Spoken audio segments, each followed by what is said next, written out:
There's going to be a talk which is going to have a lot of fire in it because we have got the channel involved and we have really, we are going to actually witness the other side of our speakers in this particular session.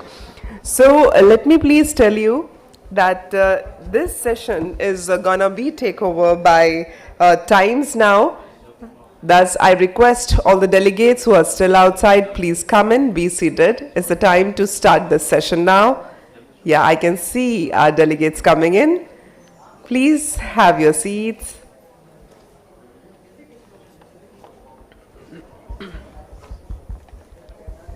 So once again, Shilpa Bhavna is welcoming you again on this ICSE platform.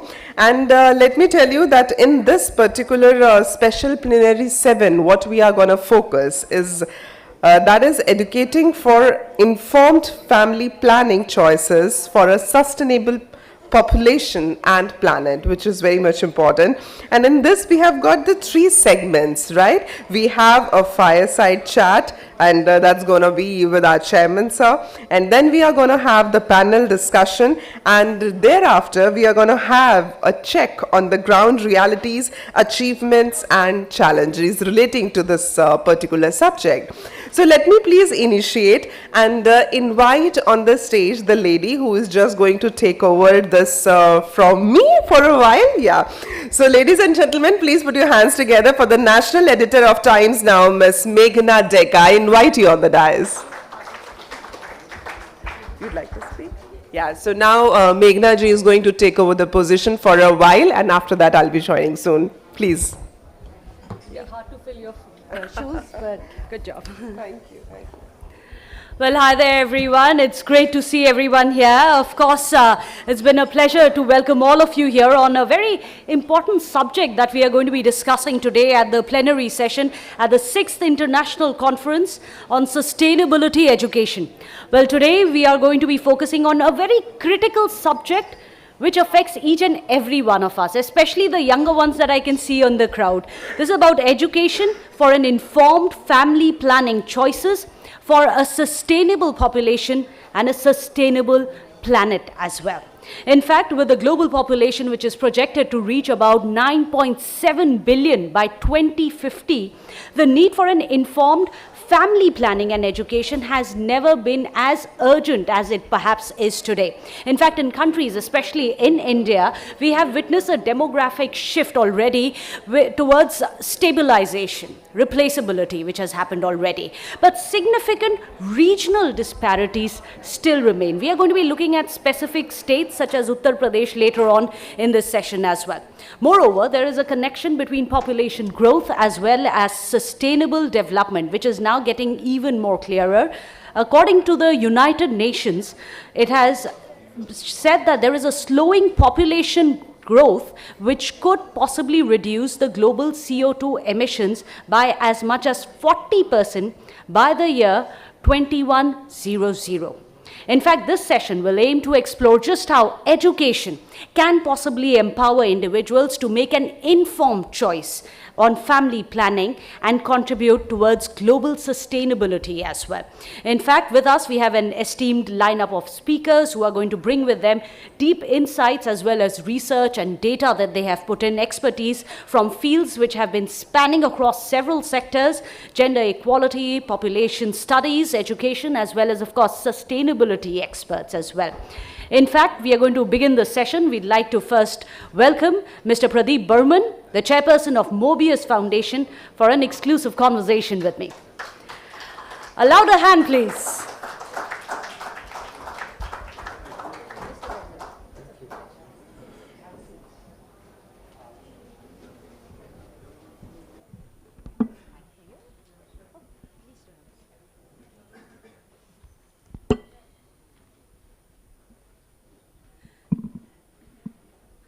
It's a pleasure, Mr. Burman, to have you here, and the kind of efforts that Mobius as a foundation has been doing when it comes towards sustainability. But you must explain to everyone here, how do we correlate, how do we link sustainability to population, and more importantly, what is the role that education is going to be playing? Because most people believe reducing population itself will take us towards sustainability.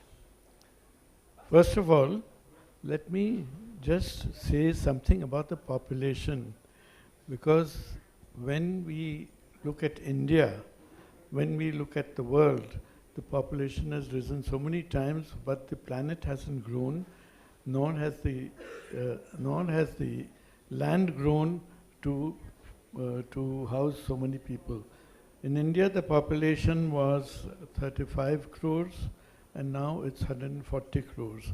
We have the same amount of water, we have the same amount of land, and we are consuming much more. It is the population multiplied by the consumption that is important, that is leading the whole earth into this kind of climate change and this kind of situation that we find ourselves in, and we find ourselves to do it. But population is not something which people talk about very much here, especially after the emergency that took place. Now let us go on to the relation of, you were saying? Sustainability, population, and how we can use education to ensure that there is sustainability which can lead towards a population, not exactly a decline, but at least to make it sustainable. Well, I think education is the key. As the results have shown, if you see Kerala, the population there is below replacement level, what you call TFR. TFR is total fertility rate, has gone below 2.0, so that the population will not increase over there.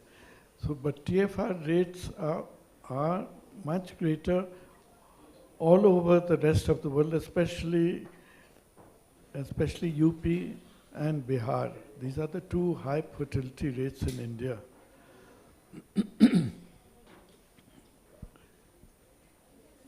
If you take the example of Kerala, Kerala is the most literate state in all of India. It's got 100% literacy.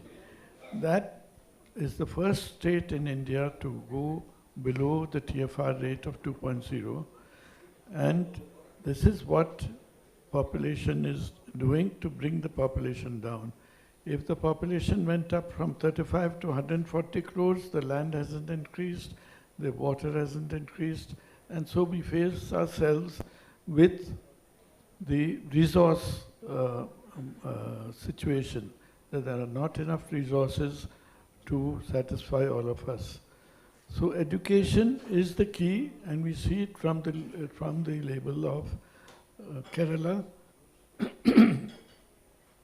And if I would remember rightly, in 1950s when Nehru took over, J.R.D. Tata told him that, look, you have to address the population. And Rajkumari Amrit Kaur was the minister at that time, but they didn't take any notice because they didn't see it as a problem. Now, if you see the world, 1800 it was 1 billion, and now it is 8 billion, 8 times more. And what we are finding ourselves with is largely due to population. When we talk about education, and this is interesting because we are also talking about choices in family planning. It doesn't always mean that reduce population. It should be based on the resources which are available so that the two of them are in tandem. Can you explain the importance in that context as well, and informed choice, how important that is? As I said, when people are informed, then they're able to take measures for population stabilization. I would not say control, I would say stabilization. It is the availability of contraception also that is important for that. Now, why should people want to have less children or have one child? It is through education that if you are educated, your children can find the job. Otherwise, more people will increase and the jobs will not increase in that same rate. So that way, education itself is enough for people to to stabilize the population.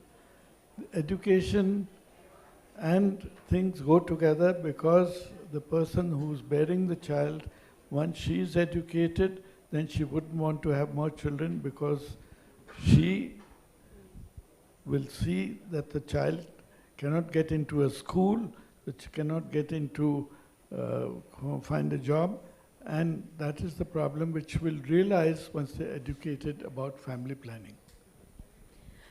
But that takes us to the next big challenge. India, considering how vast it is, I'm not just talking about the number of people, the geographic challenges that it also has when it comes to ensuring that there is education to the last person. What are some of the biggest challenges that we are facing today, especially in a country as voluminous, the biggest democracy we talk about, but also it comes with growing population? It is also, in spite of it being the biggest democracy, we don't mention that it's also the largest poverty area. And poverty is what Indira Gandhi said, poverty is what is causing the problem, and get rid of poverty. But how to get rid of poverty? We have to educate people to get rid of poverty. If we are not educating them, we cannot get rid of poverty. The two are very much interlinked. If you see the Western nations, they don't have poverty, and therefore their population is actually decreasing. If you see Japan, they have a problem because the age, the demographic setup, the people over 60 are much more than the people who are in the working class, so they have that problem. But Russia as well now. part of it has to do with the longevity, which is going up. But now, age, which used to be retirement age, used to be 50, that retirement age can go up to 65. So people are ready to work because they're more healthier and they can work. This is one way that we can tackle the demographic, what you call dividends and situation. It is actually situation as far as India is concerned. The situation is demographic disaster because you have young people who don't have jobs. That is the problem. So this is just in a few words. There's a lot more to it than meets the eye, but this is in a nutshell what we are facing. And what is the kind of interface which should be done between government of course, state as well as central levels? They have been taking initiatives to ensure that there is a control on population. But how do we ensure that there is better coordination when it comes to the government, corporates, educationists, as well as sustainability experts? The government is doing its bit by putting medical officers in the rural areas. The place where the population growth is there is in the rural areas because they don't have means of controlling the population. They'd like to, but the contraceptives don't reach that place. So Mobius Foundation itself is doing work in UP. Now we are going to do 100 districts. We have now 10 or 15 districts, and people who are helping us are the Population Foundation of India, which was founded by Mr. J.R.D. Tata, who saw way ahead that this is going to be a problem in the future. But beyond that, we're going to go to 100 districts to educate the people for the population. And it takes 100 years for the population to come down. I would say that if we start consuming the way that the USA is consuming, then we require 5 planets to survive. So we have to also curb the kind of consumptions that we have, and we are using to actually remedy the situation as far as the planet is concerned. But first we have to worry about our own country, and then go back in smaller stages to each district, to each state, And each state should have its own policy with regard to population stabilization. In fact, I asked you that question because I myself come from the Northeast. I'm from Assam. And there I have seen the kind of regional disparities when I'm here in Delhi or anywhere else.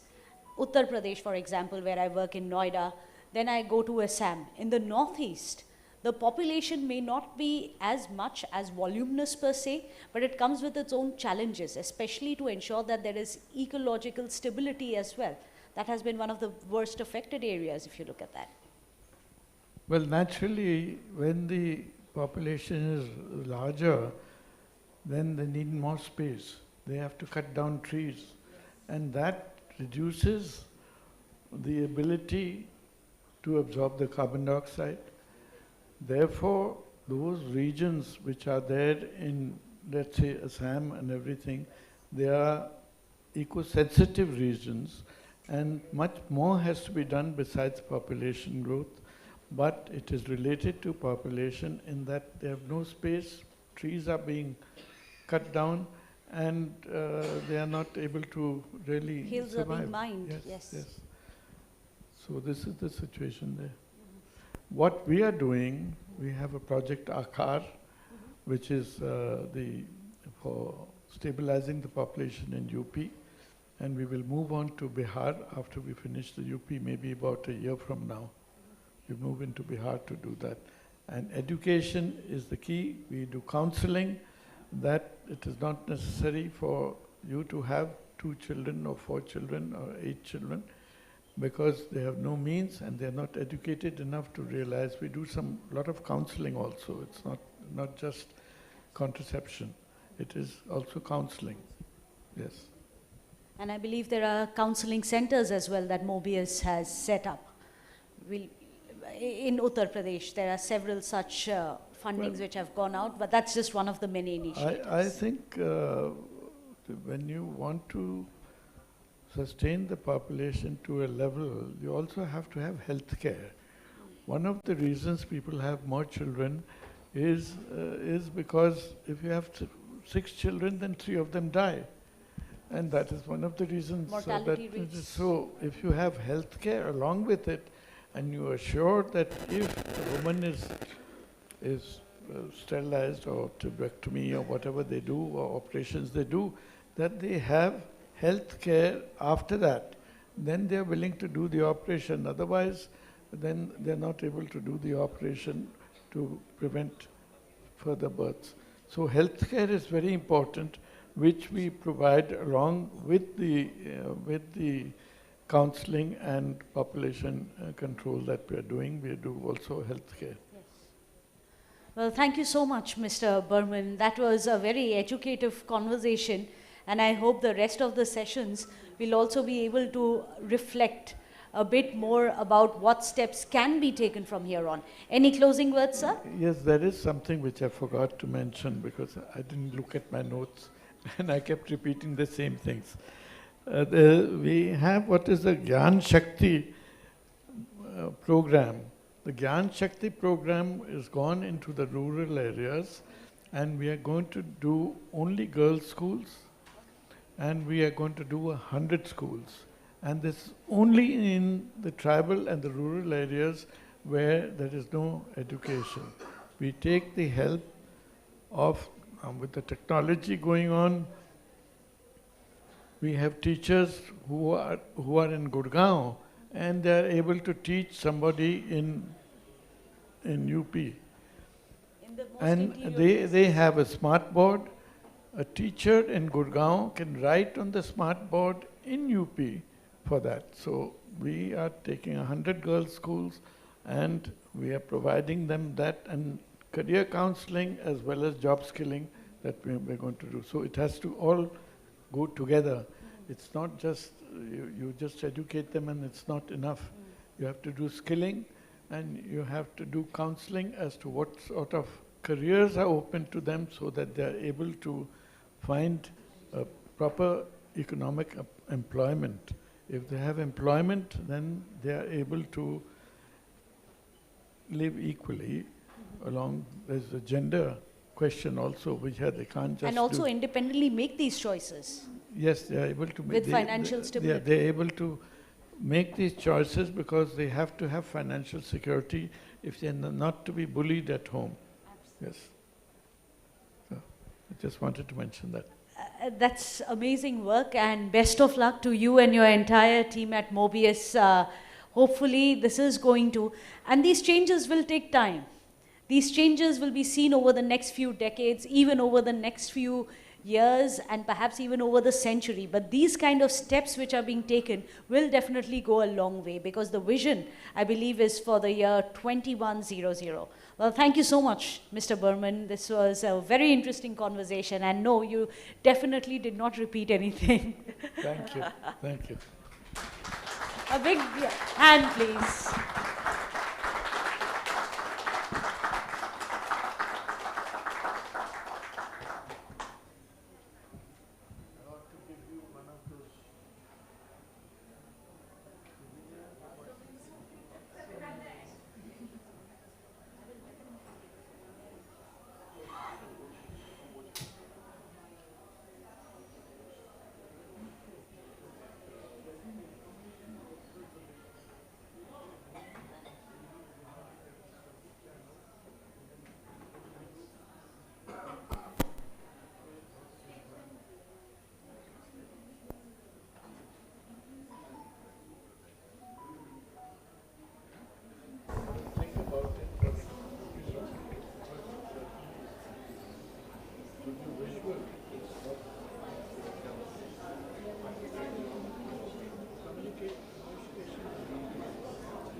So now I'm going to be calling upon the next set of panelists here. Should we be clearing the stage for them? We are on the stage, clear the stage.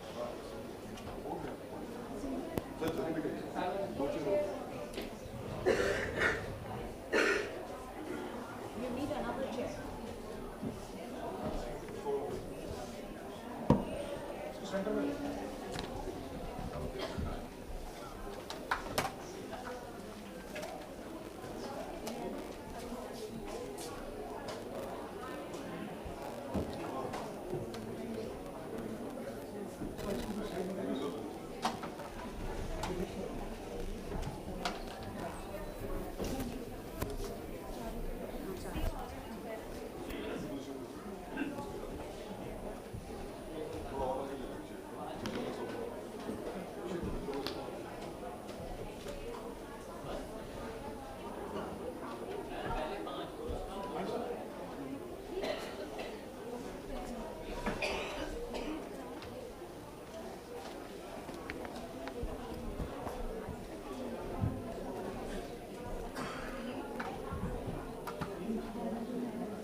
All right, I think we are ready for our next session. So I'm going to call upon the stage our esteemed panelists for the next one. Dr. Purushottam Kulkarni, a former professor with the Jawaharlal Nehru University.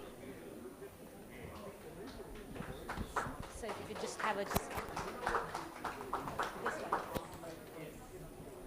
Let me also introduce our two guests who are going to be joining us virtually as well from London.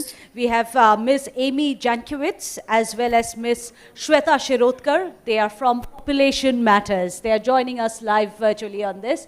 Hello and a very good morning. I believe it's not morning there, but nonetheless, early morning, I guess. Professor Saeed Unisa, if I can have you on the stage, the adjunct professor at ICSE in Mumbai. This way, Professor. We are also going to be joined by Professor Saroj Yadav, the former Dean at NCERT.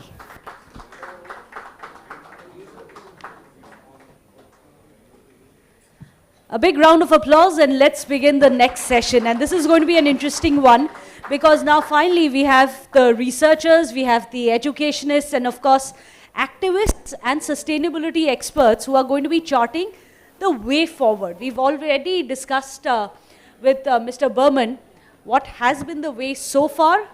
What were the challenges? Some of them perhaps weren't even recognized in the 50s, but now that we are aware of it, what's the way forward? What's the data and research going to be pointing towards? Let me go across first to Dr. Purushottam Kulkarni. So, Professor, I'd like to start with you. We have been speaking about population control, but one of the historic criticisms which has always come in from the way that India has always viewed population sustainability is that instead of thinking of it as a reproductive choice, as we were discussing, a choice for women to make the right family planning choices, instead of that, it's always been about population control. How are you viewing that, and what needs to be changed in the way that we are looking at it? Thank you. I think to respond to your question, one has to see how the program started. As the chairman just mentioned, this started because of a concern that rapid population growth will have adverse impact on population. Since resources are limited, land is limited, resources is broadly the kind of thing. And when did this happen? After the Second World War, few years after the Second World War, when mortality declined and developing countries began to experience rapid population growth, it was felt that this rapid population growth is not desirable because it will adversely affect the levels of living of the people. In fact, some people talked of population bomb or population explosion at that time. Yes. And this is something it is going to be not adversely affected, it will be disaster leading to them. So this was the kind of thing. There were some scientific studies, namely the limits to growth study, which was done a little later. But many of these thinking started in 1950s, 60s, and it was felt that something ought to be done to control this population. Basically, it was said to reduce growth rate, population growth rate. And the neo-Malthusian policies came into being. Which was in the 90s. Which was in 1950s. The neo-Malthusian policies came into 1950s. The old thinking of Malthus had attached to it, contraceptive use was attached, which Malthus did not attach at that time. So this was basically the thing, we must have this thing, which was broadly accepted, though there were some reservations on this at that time also from political, ideological, religious angle. But broadly it was accepted by the international body, international organizations, various governments, and the Indian government was the first one to start the program, and it was a very large program of family planning. Now, along with it, it was also mentioned that along with population control, well, small family is a good thing for the family. It's good for women because this will prevent number of number of pregnancies and so on. So all these things. But the primary issue was population control, reducing population growth. So essentially, you had a national goal or a societal goal to reduce fertility, which would in turn reduce growth rate. Right. But this societal goal had to be achieved through individual couples. It was not something that could be achieved by building dams or railways and so on. Individual couples had to limit their family size, regulate their family size. And this was not forthcoming for some time because many couples did not feel that it is in their interest to do so at that time. I'm thinking of 1950s, 60s. Child mortality was fairly high and some of the advantages were not well perceived. So you started with incentives, a bit of disincentives, and then pressures. Because if couples are not easily accepting, you need pressures. And this culminated into the 1976 program, the emergency type program, which you can say the high point or the low point of the program in a sense. And this is what happened, and that backfired. Yes. because there was a strong reaction against it. And after that, politicians, by and large, tried to stay out of it. It became a political hot potato, family planning. Better not talk about it. There was moderation. The compulsions eased. The pressures did not stop altogether. Compulsion eased. Gradually, the targets were called guidelines, not imposed, or so on, so much.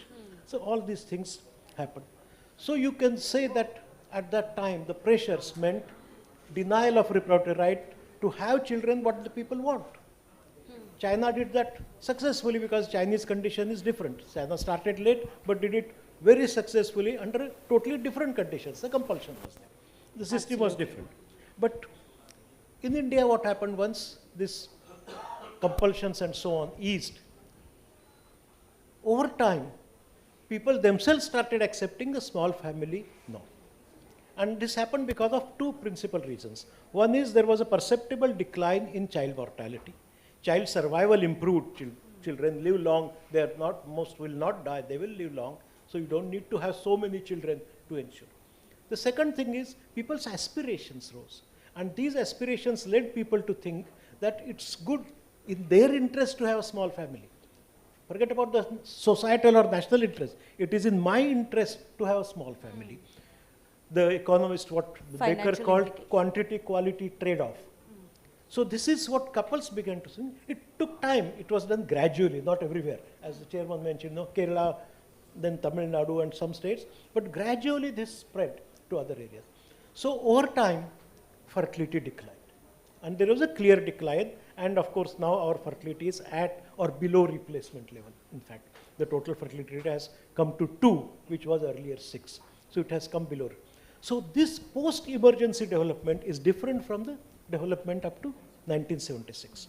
That time, motivation, promotion, all this. Now, all of these things are no longer very necessary, and pressures are really not there. There is a program. Occasionally, some people talk of targets and so on. So this is what happened. The issue of rights was highlighted by the Cairo Conference. Until then, not many talked of reproductive rights. But the Cairo Conference of 1994 highlighted this issue. Couples should be able to choose the family size they have, not dictated by the government, 2 children, 3 children. But couple began to choose a 2-child family as something their own goal, rather than something dictated by the government. 2 children, 3 children, and later on 1 child as something desired. And that because of that, fertility is now coming below replacement level. So the issue of rights, by the time it came, was not so relevant in India by the time it arose globally after the Cairo Conference, because by then so there was no longer need to pressurize, if you want to call it need, or no longer really pressures on people. Couples themselves accepted this. The other part of the rights, which is also there, which we don't talk about it much time, that is, in many places, people did not have a right to control their family because contraceptives were not allowed in many countries, in many societies. Not available because they were not permitted by the state. That did not happen in India. There is regulation, but not. So women had a right, women and men, couples, though over time, after emergency was something where vasectomy was pressure was on vasectomy, and after that it has all come to women, and women have taken matters in their hands. Forget about men. If men don't accept vasectomy, no problem, we can manage. It is something like that. So they started now using contraception on their own. So there is no denial of thing. There is no compulsion as it was in China, 2-child norm or 1-child norm. After 76, all that thing is there. So reproductive rights are not really under threat in India. What is at issue many times is reproductive choice of method. Because we have a number of methods available, but some are more commonly used. As we know, female sterilization is more commonly used. Until 1976, it was the male sterilization that was more commonly used. Other methods are available. The question is how easily accessible they are and what is the quality. So what is required is a choice in contraceptive use for those who want to use contraception, because nobody should be forced to use if they don't want. In principle, if somebody wants to have 8 children, They are free to have children, but most don't want to have children now. That is basically what has happened.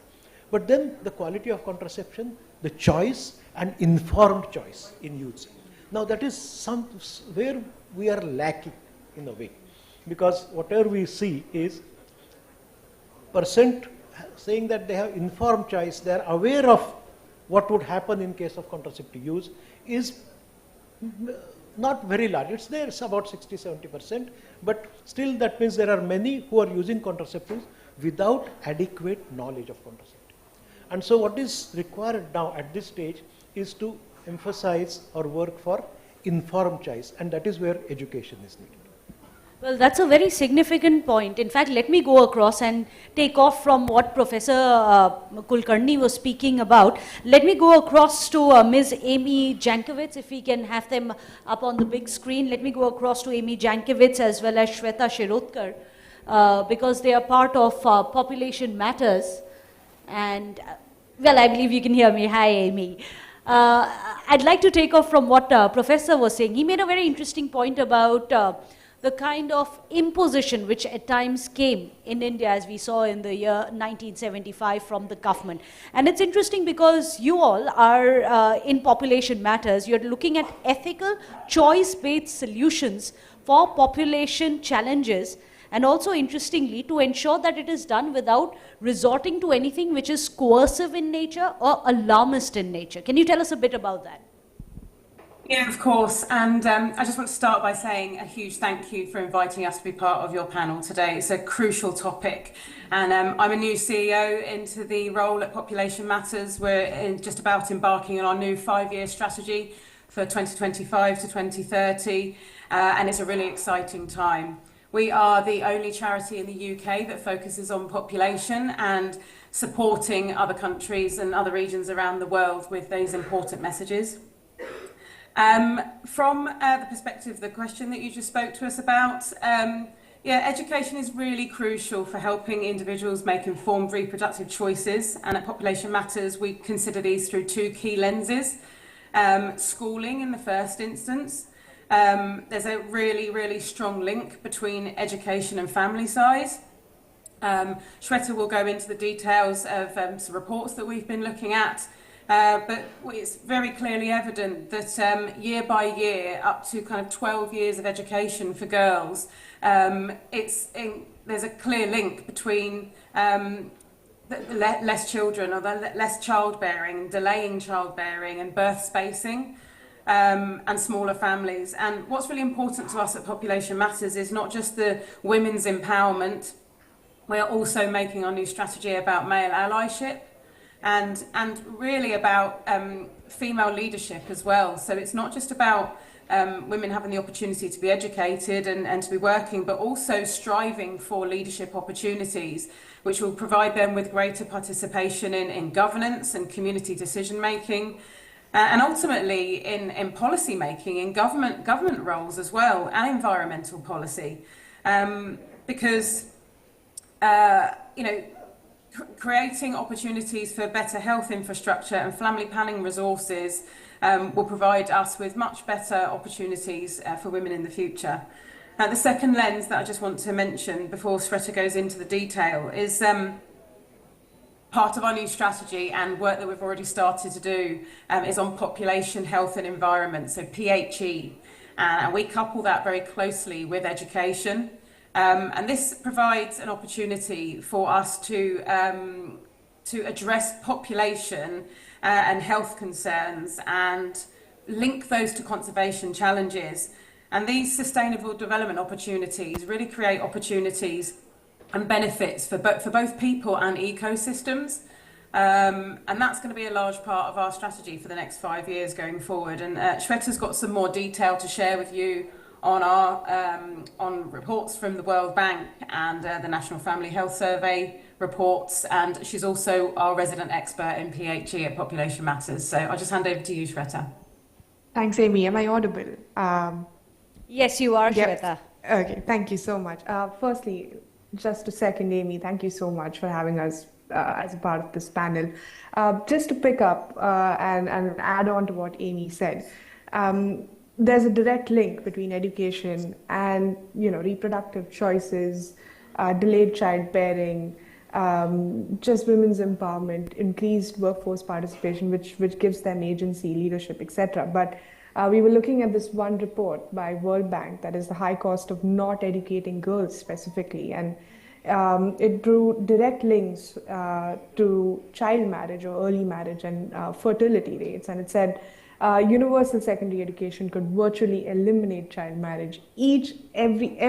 Every year a girl spends in school, it reduces the possibility or the likelihood of them getting married earlier. The second is it could reduce total fertility rates by 1/3 in 18 developing countries. 2/3 of this would come from education itself, with the remaining impact coming from ending child marriage.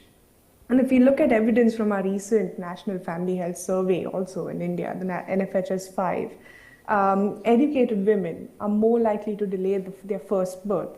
The median age at which birth rises, the median age at first birth rises from around 20 years with no schooling to around 25 years with 12 years of schooling. So you can see there's a direct link in terms of how information, how just being in school can give you that sort of agency, or that can give you that sort of information to make, like Dr. Purushottam said, that informed choice, or just have some sort of agency. But that being said, policy has to be supported. Education is not enough. If you have the information, you need to have the resources to translate that sort of information into reality. So if you don't have access to contraceptives, you do not have access to quality healthcare, which is mostly the case in very rural, tribal, remote regions in India. All what we're speaking about in terms of informed choice or education would be null and void, because we don't have a conducive environment then. And I know it's easy to say, right? It's very difficult to implement. These bits are a little tricky. But to be very honest, that's something. And building on to what Amy said in terms of PhD, now this first lens we think about from the lens of schooling. The second lens, what we're thinking about, is when we implement development or support the implementation of development projects on the ground. And we've been recently looking at population health and environment approaches, which the approach which really takes into consideration population health, especially sexual and reproductive health and rights, and the environment or natural resource management for a particular community. So it is an interesting approach that takes into account the interconnectedness or the interlinkages. It makes the messaging not very coercive, not prescriptive. It focuses on community-led approaches, a truly bottom-up approach. It's culturally sensitive. It takes into when I say community-led, it's not placing the onus only on women. And like Amy said, we're looking at male allyship. We're trying to include men, boys into the conversation too. It's not something that the burden should not fall on women ideally. So it needs to be culturally sensitive. It needs to be inclusive. And those are some of the things we at Population Matters focus on, because every community has very different nuances and very different cultural nuances to be dealing with, and we have to be respectful of that. It cannot be a prescriptive approach. So that would be my 2 cents, if that makes sense. Well, actually, you spoke very well, Shweta, and it's very interesting. The data that you've given, about 1/3 of the population can be reduced. It can be controlled if the girl child can be educated. Well, of course, it's easier said than done, as Shweta has said, but at least the right strides, at least in this room, have been taken by many of the people who are sitting here. We're just honored to be here. Now, Professor Onisa, if I can come to you. Now, if you can tell us a bit about the research work which is being done in order to ensure that some of the key knowledge gaps and the way they need to be addressed, and what are being done to ensure that they are addressed, to ensure that not just sustainability comes along, but also a more effective education model is also being prepared. First of all, let me add on this thing, contraceptive choice about this thing. Look at our health infrastructure, whether we have sufficient doctors to do counseling, or whether we have doctors or technicians or pathologists to examine the woman whether she is suitable for IUD insertion or not. whether we have regular supply of condom, because we have done the projects in different areas of Haryana and UP, what we have found, the supply is at the end of something, and they are asked to distribute it to everybody. And 60 to 70%, although the study was very old, but 60 to 70% was going waste. And without any testing or without anything, you cannot have IUD insertion. So it's infrastructure, providers, then the education. The three components are very much important when we talk about informed choices. It's not just only women's education. Maybe in urban area people have accessibility so they can go and use different methods. Private sector is also available, whereas our 70% population are living in rural area. We need to have facilities for them which they can do or select their method according to their preferences and all those things. So now when it comes to education gap, look at it. UNESCO is a leading agency of education for sustainable development, and what they have talked is that there should be always, it's not fixed policy, we need to always change our policy looking at the conditions and the issues around us.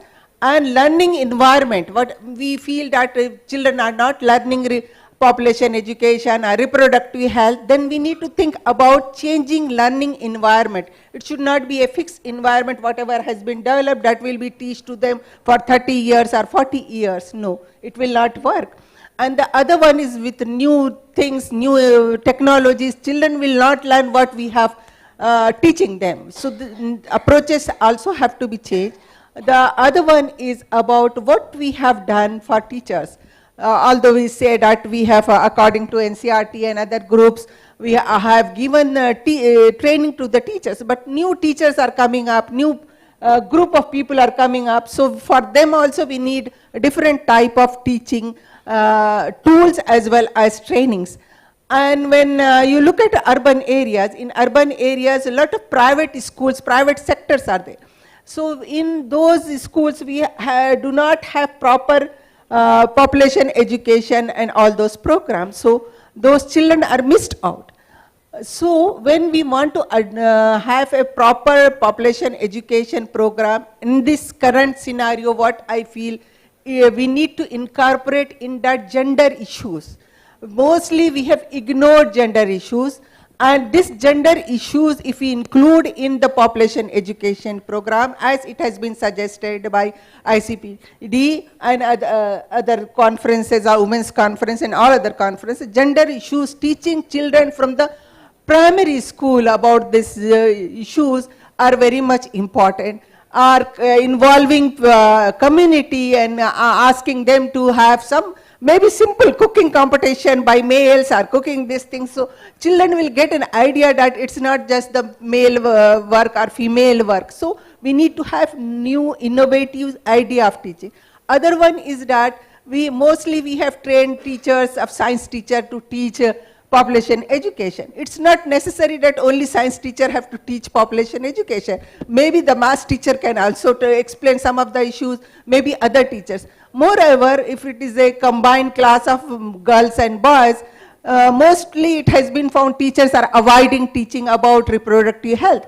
But if you teach this as a system, reproductive system, first you teach reproductive system like other system, digestive system you are teaching, respiratory system you are teaching, then the reproductive system also. First you need to teach it in a different manner to fill the gap. The other one is that we can have more lectures from doctors or other persons, or maybe calling somebody from community health about this thing, doctors or other persons to give the lecture to the students. That will be very much important. The other part is that in population education, we also need to incorporate nutrition factor. You look at the population's nutritional status. So many children are anemic, women are anemic. So how best we can improve the health of the children, health of the women is also important. It's not only the informed choice of family planning. There are so many other components to have population which is healthy population. We need to think about healthy population. It's not just population numbers. So to make healthy population, just I am giving you one example about this thing. When we have visited one primary school in Andhra, what we have found there, community people are coming and cooking the food, and they are growing this peas and other thing, green vegetables. They said we are putting this in the midday meal, so the food will be nutritious, tasty, the children will eat it. So it will also help, and the community is also feeling they are part of this thing. Other example, just I wanted to give you, it may not be population education, but when we have visited during our field work, what we have seen is that during winter, children are sitting on the floor without anything, mat or any other thing, and they are playing with plastic toys. And when we asked what happened to mats or all other things, but they said we do not have supply, budget and all other things. But there are other alternatives also. For example, community people can make mats using palm leaf or any other leaves, this thing, or maybe wooden ties. Involving community in the activities of this thing will help to learn the subject, and community will also be involved in the activities of the schools, primary and high school. And this way we can improve the population education, health education in the school curriculum. Other one is about teaching programs. Whatever teaching programs or training we are giving, we need to always modify it and time to time change the curriculum of teachers' training, so that they will be equipped to teach population education and health issues to the children. And also they should also get something like professional skill development type of thing, like assistant professor, professors, they are supposed to do 2 courses or something like that, then only they will get promotion. In schools, that type of thing is not there, so they are least bothered about whether to attend or not to attend. So something like that, professional skill development, certificates, improvement, encouragement to the teachers should also be there to fill this gap. Okay, as well as time to time monitoring the programs and changing it to suit the community. May not be necessarily what we are teaching it Kerala, may be suitable for the people in Haryana and Bihar. According to the place, according to the requirement, time to time we need to change the programs. And absolutely. In fact, that's something that Chairman Berman had also touched upon, that it has to be very specific to the place, very specific to the state as well. So involvement of the community, of course, would go a big way when it comes towards that. Now, Professor Yadav, I'd like to come to you, because you've been associated with NCERT for such a long time. It's important for us to understand the kind of nomenclatures which have been there when it came to population control, what are the steps which have been taken, and how education has been used to have ensure that at least that there is greater awareness which is available from a young age itself. Thank you very much. First of all, I should thank the Mobius Foundation for giving me this opportunity. And you are very right, I worked in NCERT for a long period of time, and I joined NCERT when this project was initiated. And some of the questions which she has raised, I think the basic purpose is that such type of programs are very, very essential. Because working somewhere and people are not aware what is happening, that is also one of the issue. So I'll say that as we all know, as Professor Kulkarni has also said, that education was realized in Sweden for the first time that it can play a very important role. But in India, it came in 1960, little later in 1960, when NCERT organized a national seminar on, you can say, population. And that time it was thought that instead of giving family planning, life or some sex education, let's give the name of population education. So in 1974 also, when the World Conference held, and in that conference it was recognized that education should be given priority, the curricula should be widened, and the various component of the population should be integrated, because up till now we are talking about those who are already in the reproductive stage. But there are large number of students, that time 42% children were below the age of 15. So it's very important to educate them, because they will be the future citizen and then they enter the reproductive stage, they should take a rational and informed decision. So that time it was thought that population education should be introduced, and education was also realized because there was a gap between national goal and the individual goal. Because the national goals were, you can say, informed by the national policy. So policy and national goals were different. Individuals' goals were depending on the culture, on the socio-economic issues, on the tradition, on the customs. That determined the individual goal. So there was a difference between national goal and the individual goal. So they thought, what can help to reduce this gap so that the individual as well as the national goal should come together. And therefore the education came into existence. So NCERT was the organization that they started implementing this project, and luckily there was one international, you can say agency, UNFPA, came forward, and we started a project in 1980. In 1980, in all the states and union territories, one cell was established that is called Population Education Cell. And there were areas were identified like population dynamics, population and economic development, population and social development, biological factors and family life, ecological and environment. So like that 6 themes were identified and the materials were developed, teachers were trained. As madam said, science teachers, no, we said no. At least, but because there are now at least, we have 1 crore teachers in schools. 15 lakh schools are there. So how to reach to them? So we cannot train all the teachers. So it was thought that let's have 2 teachers from each school. So we trained the SCRT, and the SCRT was supposed to train the, you can say, the teachers. Because there is a good system. In India, I think we are so lucky. The only thing that the implementation part need to be strengthened. We have SCRT at the state level, we have DITES at the, you can say, district level, we have block at the block level, we have CRC, school complexes are there. So the things that structure is there. How far we are utilizing this structure, because education is a state subject, is also there. So the teacher training was given.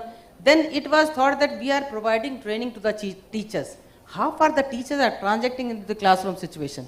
And sometimes the content is there. As she has rightly said, the reproductive system is there. But majority of the teachers do not teach the reproductive system.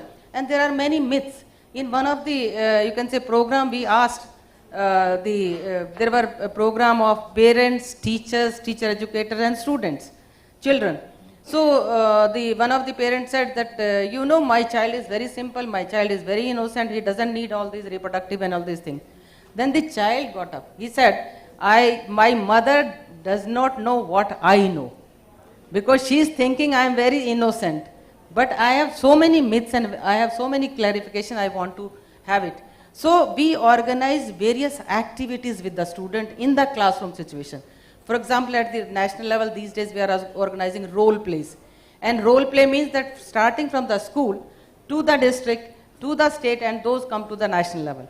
But you can ask me, you can challenge me, are you covering all the schools? It's difficult. Because it depends again on the implementation process, how the states are ready. So those things were there. And as she said, this population education has been reconceptualized number of times.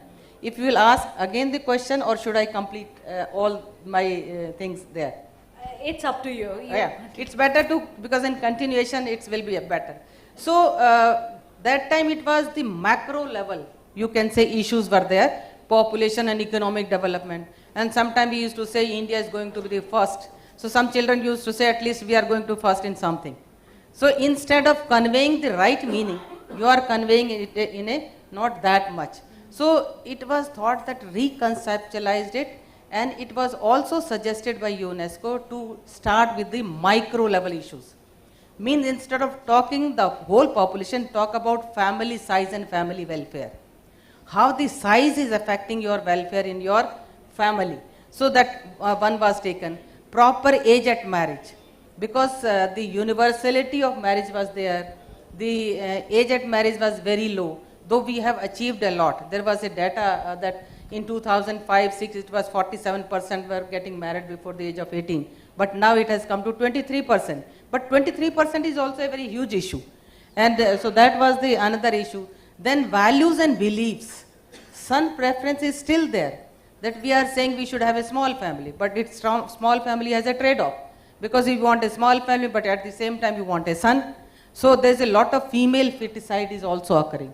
So that was that proper age at marriage, not delayed marriage rather, proper age at marriage, putting lot of emphasis on status of women, which is very, very important. And also discussing the relationship of population, sustainable development, or you can say population, environment and resources. Because consumerism is also playing a role for this planet. It is not only the population, but how we are consuming, how the resources are depleting. That instead of having too few clothes, we are having 100. So this is also leading to, you can say, putting pressure on consumption. So consumption style. So that time it was thought that we should have these micro level themes which are more closer to the student. Instead of asking population so many billions, we are 1 billion, the child may not understand the implication. But if you have in the family large number of your children, your siblings, then what will be the implication for your quality of life? Secondly, instead of quantity, the quality should be mentioned. That was very important. And in 1994, when ICSE conference was held, that has a little more paradigm shift.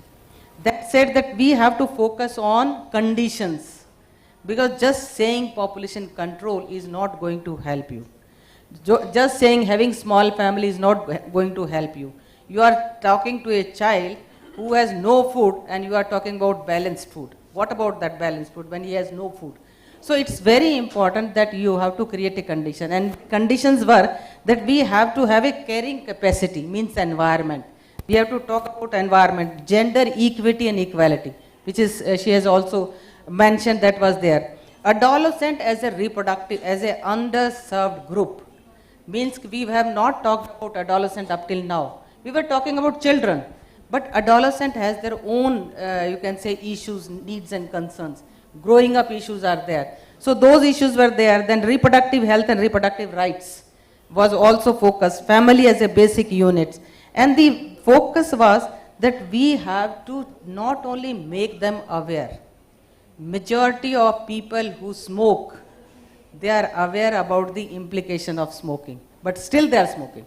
So we have to change the attitude of those children, those students who are in school, and we have to, you can say, have a rational decision-making power so that they can take informed decision, not only about family, but about other issues also. So again, we revised our national curriculum framework, and we started, you can say, putting all these things.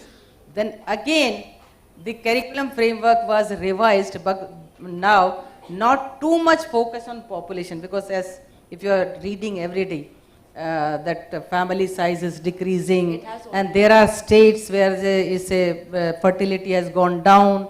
Even China has opened, you can say, little bit, that first family, one child family. Now they are saying that because the young population is very less. At least we are at this time, we have 51% of the population below 24 years of age.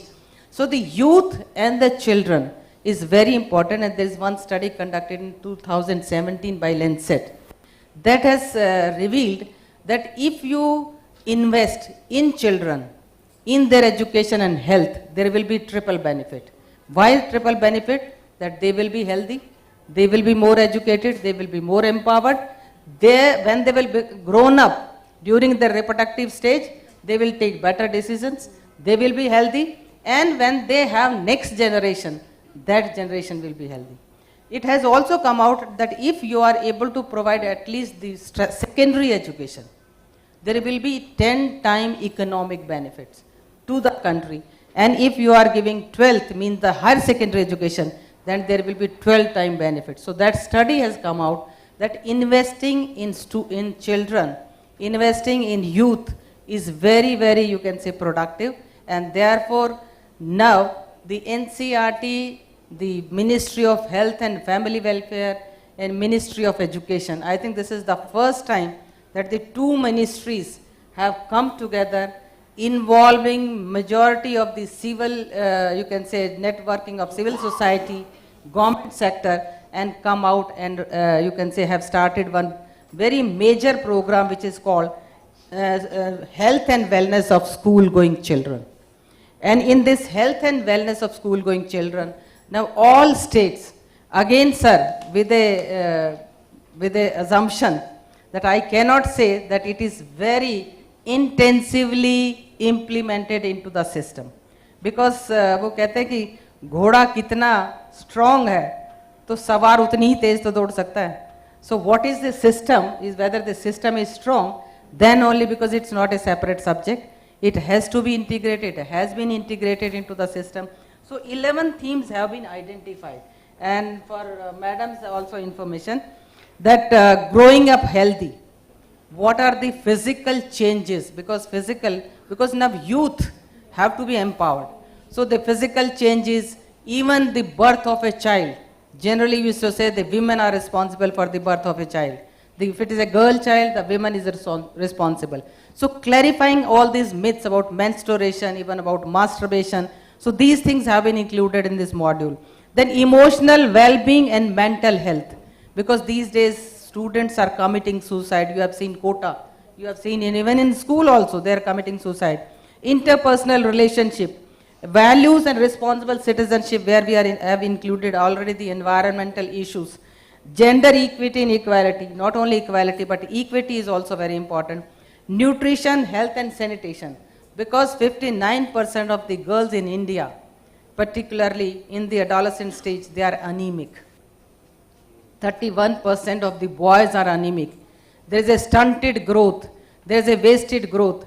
So it's very important that we have to help them how to take, means what to take. Generally we think that it is, if it is an imported food, then it is very good food. But seasonally available food. I did my MA and MPhil in economics. That time I used to read that bajra is a inferior good. But now bajra is very superior good. Millet is very superior good. So lot of myths are there that need to be clarified. Prevention and management of substance abuse. Particularly in Northeast, if you say, there's a lot of drug abuse, and drug abuse is leading to HIV infection. So promotion of healthy lifestyle, not just sitting and viewing the match, but going to the ground and having at least yoga or other issues. And then reproductive health and HIV prevention is another issue, because reproductive health, there is a lot of reproductive infertility also. Cleanliness during menstruation. So all these issues have been talked about. Promotion of safe use of internet and you can say gadgets and media. So this, all 11 themes, the two ministries have come together. And another issue that the Ministry of Health and Ministry of Education, means teachers and doctors are together getting the training, because there is a adolescent friendly health clinics are there. Lot of stigma is also with the clinics. If the student is coming to the clinic, they will think something has gone wrong, that's why he or she is coming to the clinic. So to remove that stigma, even to change their mindset also. And we used to say that teacher is the first level counselor. So you have to build your trust, your confidence among the students, among the children, so that they can come together. So like this, and this is whole book is not any content material. It is all the activities, all the situations, the case studies, through which they can have experiential learning. So that's why as the policy also focusing on experiential learning, sports integrated learning, art integrated learning, and there are 11 videos are also been prepared with the help of UNESCO, which are available, you can say free of cost on NCERT website. Anybody can download those videos. So that are also available. Now CBSE has also started in private school, because up till now the government through NCERT, the government school was doing. Now CBSE with the help of UNESCO, they have started, you can say this program, their principals, their CEOs have been, you can say trained. So I'll finish by saying one thing, that even policy has recognized. If you see the national education policy, I can read out one para. The basic training in health, including preventive health, mental health, good nutrition, personal public hygiene, disaster, first aid, and then determinantal and damaging effect of alcohol, tobacco and other drugs. That to be included in the curriculum or in the, you can say, whatever textbook have been developed. The NCF 2023 has one of the goal out of 5 is health and well-being. So the focus is now on holistic health, because the family size are shrinking. Only in few states we have to focus. But if we are able to educate our young lot, particularly the adolescent, I think they will definitely have informed choices. But only thing that awareness is not enough. We have to build their skills. We have to change their behavior. We have to develop their positive attitude. Then only we will be able to achieve our objective. So thank you.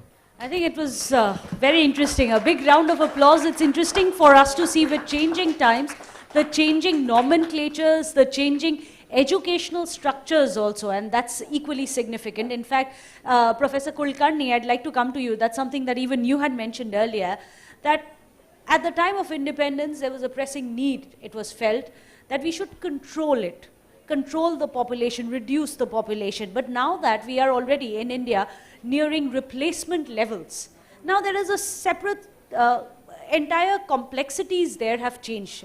In fact, Chairman Saab was also talking about, for example, the aging populations. We need to look into that, and also regional discrepancies which have happened. How do we deal with that? Thank you. Okay, thank you. Yes, you're right. Aging is something that has emerged as an issue. Individual aging has always been there. That's nothing new. Everyone has to age.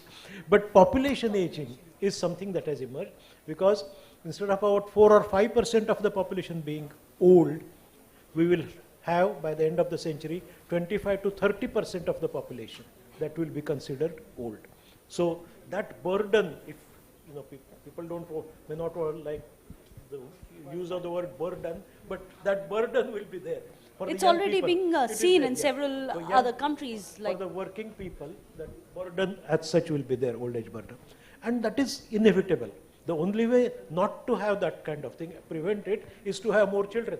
And which is something that not many people would really agree with individually as well as collectively. Well, fertility rate TFR below 2 is something considered desirable. Many say it should be 2. But you see, couples are not going to go by what is specified at the national level, 2.1 or 2. Couples will choose what they feel is right. And therefore, this is something that is inevitable. We have to face it. And what is required is education on how to cater to this, how to cater to the issues which would arise. That means issues of pensions, which is a issue being hotly debated these days, the pension schemes and so on. How much is burden for the state, rather not for children, but for the state. But for children also it is there, many people won't talk about it. But health care for the elderly, physical support for the elderly, emotional support for the elderly. So these are the issues which we have to face. Fortunately, there is this aging is a very gradual process. It is not going to be dramatic. From 5% old, we are not going to 25% in the next 10 years. We have 60, 70 years. So we have time to adapt. We have time to develop schemes. And therefore, over time, and we can see what has been done in the developed countries, which already have large proportion of elderly. So this is something that, yes, we will have this issue, but then we will be prepared to deal with it, because this is going to be gradual and not something such. The second thing you mentioned is regional variations. Yes, true, as the chairman mentioned in the morning, there are regional variations, and some parts of India, especially UP, Bihar, etc., will increase their population share by 2-3 percentage points, 2 or 3 percentage points. Whereas some states, especially in the southern region, will lose 2 or 3 percentage points each about that. So there is going to be this kind of imbalance. And that is again inevitable. That is because this has happened because some were early in the demographic transition, some were leaders, and some lagged in demographic transition. The southern states, some western states, West Bengal, Punjab, etc., they led in the demographic transition.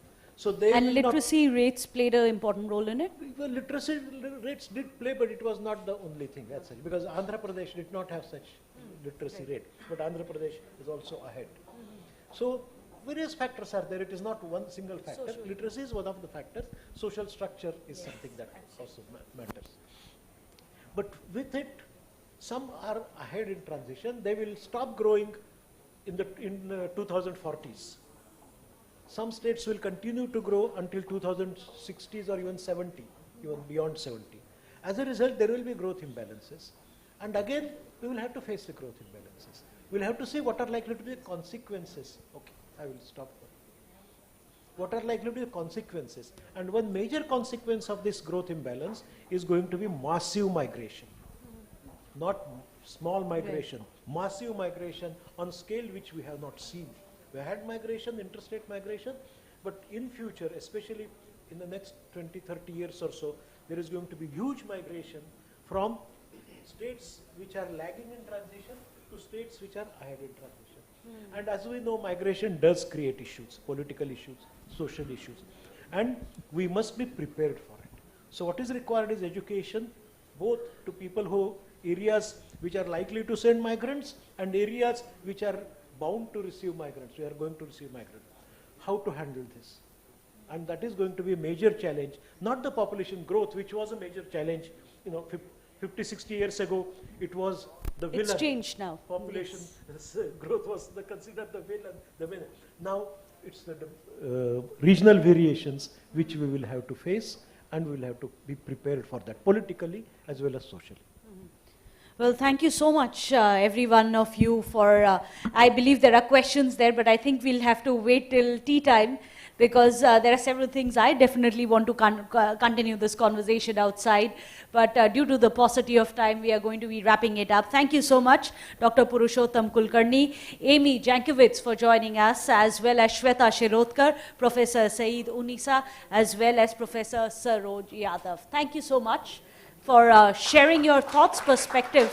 And I think one thing that all of us, I believe, can agree upon is that we need more participation of the educationists, of course, professors who are in the field, sustainability experts, the government, and also corporates to come together to ensure that we attain these goals. Thank you so much. Even the policy says there is a lot of interaction between academia and industry. Yes. Or you can say, For policy change, the interaction between academia and the corporates, of course, is going to be very, very significant. Well, thank you so much. Let's have a big round of applause.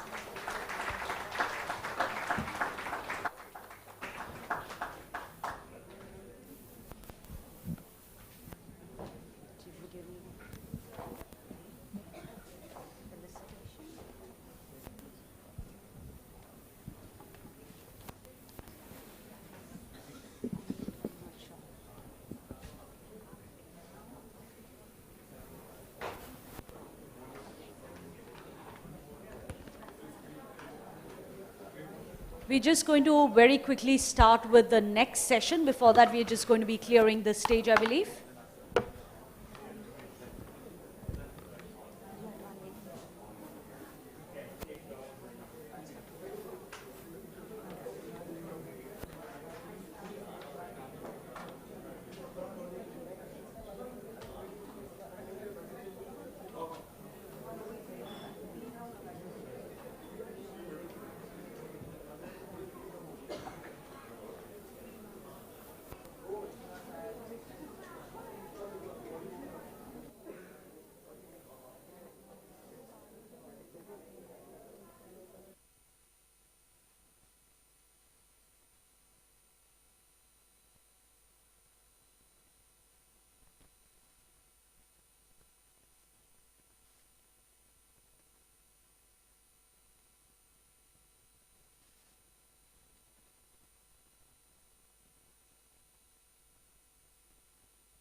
So for the next session, I'm going to be calling on stage to ensure that we understand the details of the ground realities of the achievements, challenges for family planning, specifically in the state of Uttar Pradesh, something that we've been discussing with several of our other panelists as well. I'd like to call upon Ms. Shilpa Nair, the lead and head of Uttar Pradesh Population Foundation of India.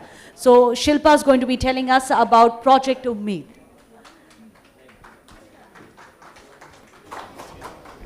Thank you, and a very good afternoon to everybody.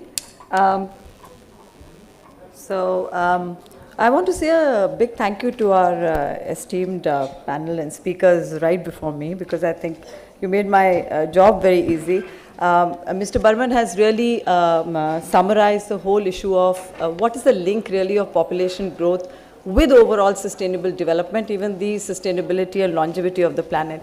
And I think the rest of the members of the panel, while they were speaking, I was noting down some very key words, from moving from control to demand, stabilization, from control to population stabilization, from an imposed program, top-down program, to a program of informed choices, a program which focuses on reproductive rights, which allows clients to actually make their choices, a program which also looks at a multi-sector, multi-pronged approach, and actually looks at the whole issue of family planning in a much broader context of women's empowerment, a rights-based approach, looks at education and the need to start young and educate girls and bring both boys and girls on board as well with the whole issues of population stabilization,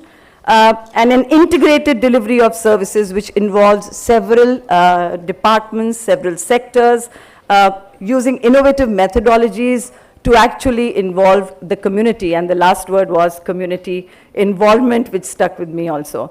So all I would like to say is you made my job very easy in terms of explaining what exactly we are doing in Uttar Pradesh. All of this is what we have tried to integrate into the Ummeed program, which we have started from Population Foundation of India with support from the Mobius Foundation a year ago in Uttar Pradesh. And before I get into that, one more word which was mentioned and we spoke about, our panelists spoke about policy and the need to integrate, have a policy laid out which actually addresses and brings together several of these strategies. And I'm happy to share with you that in 2014, Population Foundation of India, we started our effort in collaboration and partnership with SIFSA to actually engage with the government and encourage the government to have a new policy on family planning and population policy, which could look at all of these broad issues to broaden the horizon, the canvas, and look at this whole issue of population stabilization in a much wider perspective and a more sustainable perspective. So all of these issues of a multi-sectoral approach, the need to have more systemic improvements, the need to also involve communities and not just look at a policy as a government program but as a people's program. All of this we worked for several years with the government.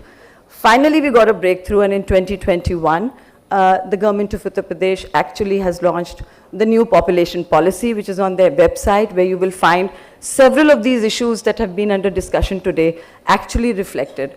And once we got an opportunity, Mobius actually gave us that opportunity, thank you sir, to integrate some of this and bring some of this thinking into the Ummeed program. We actually have tried to do that. I would love to share some of these experiences with you, which people from our community who are here and from the government who are here will be sharing with you as a panel. I'll just lay out that in Uttar Pradesh, very often we know Uttar Pradesh, most of us know it as the most populous state in India. The biggest population issue is in Uttar Pradesh. But in Uttar Pradesh, not all is so worrisome. Things have moved well in the last 2 decades. We have made good progress in infant mortality, bringing down maternal mortality. We've also made progress with family planning, but not at the same pace. So we still have, we can see there is a huge unmet need for family planning. So the total fertility rate of the state around 20 years ago in 2005-6, NFHS 3 tells us, was 3.8, which has now become in 2020 2.4. So we are also very near to achieving replacement level fertility of 2.1. But there is one more factor, is the high unmet need, which means that there are several million couples in Uttar Pradesh who want to adopt family planning, but for some reason, maybe not the right information, maybe not the right access to services, are not adopting it. And it is this lot where Umeed is focusing. If you look at, can you move on? So Umeed started, the first phase of our work started in Jarwal block of Bahraich district, and I'll just explain to you why we took Bahraich, how needy the district is in terms of health indicators. But in Bahraich, when we started, we took Jarwal block, which is all 121 villages we took. We have a community-based program in Jarwal, which is now 1 year old, and we will be sharing some very interesting learnings in the panel discussion with you. And then early on in this year in April, with Mobius' support, we expanded whatever we learnt in Jarwal, we expanded that to cover 7 districts, 50 blocks across 7 districts, and these are all high fertility districts of Uttar Pradesh.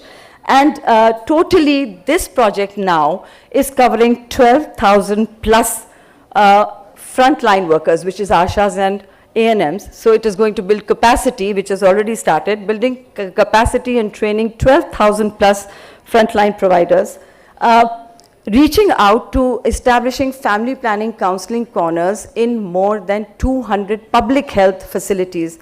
And we have approvals from the health department. We have their complete buy-in to do that. Establish counseling corners. You must have seen a model outside in the exhibit area where there is a family planning counseling corner we've set up for you, which is going to be established in 200 plus public hospitals by the end of this year. And also together we will be reaching out to over 2.19 million couples in the reproductive age group. So this is the background with which I'll tell you more about Bahraich district as we'll speak more about that work today. And we can see, we say Uttar Pradesh is lagging behind in health indicators. Well, let's see, in Uttar Pradesh, Bahraich is lagging behind even more in health indicators. So if you look at this, child marriage we were talking about earlier, and in child marriage, if the state average is 15.8%, in Bahraich, almost 38 girls out of every 100 is still till date getting married before they become adults, before the age of 18 years.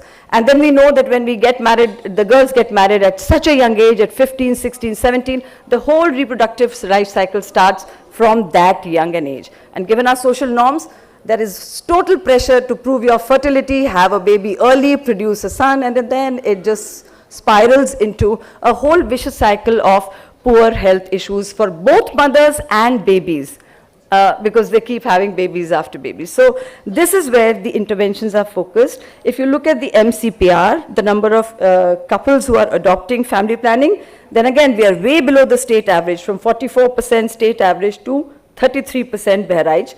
And unmet need, obviously then, it's all linked, is very high.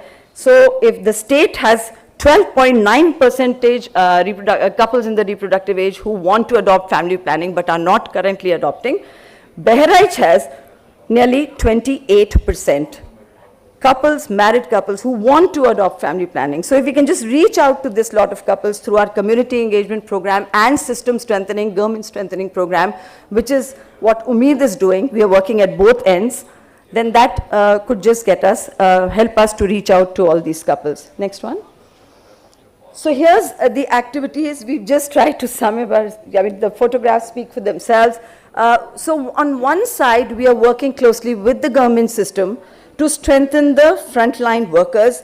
Ashas, as we know, we all know the issues with Ashas are that they have a lot of workload, several programs to look after. So family planning is not always top of the mind. So then Umeed project staff has supported the Ashas to actually mobilize communities, get together women's in group, reach their homes, bring them on board, get them and guide them to how to avail family planning services during the village health days when the ANM is there, or how to reach a PHC or a CHC with services, and then to keep track of them, share through mobiles to follow up if they're having any problems, if they need attention, if they need a resupply of a method. So that is what, how we're supporting. And then we're also helping the providers to gain more knowledge, more information about side effects, to improve their counseling skills, and also addressing the biases which providers themselves have with us, because many times we have these biases.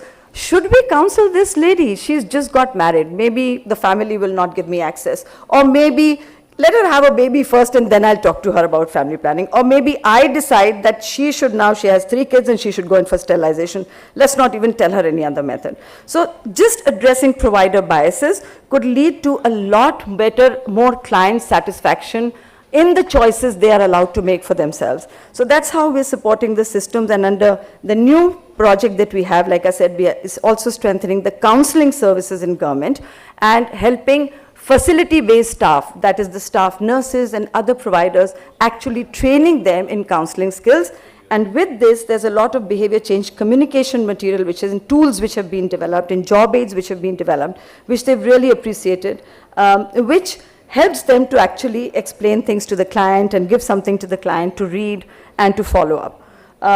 On the other side, with the community, we're also actually directly helping them by bringing them together for group discussions, helping them to access government, just by helping them to get more information, addressing a lot of social norms and gender-based norms around, girl children. And we are working with schools, we are working with in-school girls, we are working with out-of-school girls, we are working with elected representatives in the Panchayati Raj system. So we are working with a whole plethora of stakeholders so that we can have a model where actually, and we do have a block level committee where we have all departments that come together, the ICDS, the Women and Child Department, the Panchayati Raj Department, the Education Department, the Health Department. We meet regularly to discuss how we can actually get everybody's contribution and at least increasing awareness of a lot of different methods available, how to access those services, addressing a lot of misconceptions people have, a lot of fears they have, and how can we actually help more young people, younger couples, low parity couples, newly married couples, and young boys to bring about behavior change. So that's how we are working with the community side. And we have some preliminary results which excite us. So I'm just sharing them with you. We've seen that there is a 70% increase in the distribution of Chaya non-hormonal pills, in the uptake from last year. So the same time period last year in Jarwal and this time, we've seen a 76% increase in uptake of Chaya. We've seen a 74% increase in uptake of condoms, a 26% increase in uptake of Antara, 79% increase, and here's the maximum increase in uptake of emergency contraceptive pills. Something that was just not being talked about in communities has now reached every doorstep, and women are aware. In case they have not been able to adopt a method and they suspect that they may have become pregnant, they can adopt emergency contraception. So I will stop there. And I will hand back the mic to you so that you can invite the panel members who are from our community who can share their experiences further. Thank you. Well, thank you, Shilpa. But of course, let's not forget, Shilpa has a very able team on the ground as well. So let's invite the members of Team Ummeed as well as Team Janani who are going to be joining us so that we can have a quick chat with them. I'm going to call upon stage Dr. Sanjay Kumar. He's the Chief Medical Officer of Bahrain. And then we have with us Kuar Ritesh, who is the Medical Superintendent, the Community Health Service of Mustafabad in Jarwal. We have Shri Nishant Maurya, the Gram Pradhan of Gram Panchayat, Katka Marotha. Ms. Manju Devi Asha Sangini from Jarwal in Bahrain that we were just discussing right now. We have Dr. Kriti Chaurasia, a chemistry teacher at the Government Girls Inter-College in Basaiya Pathe in Jarwal. We are also joined from Team Janani now, Dr. Purnamasi Kanojia, a medical officer of the outreach team of Janani. And we have Mr. Vikas Raj Chaturvedi, the regional manager of Janani in Uttar Pradesh. If we can just please.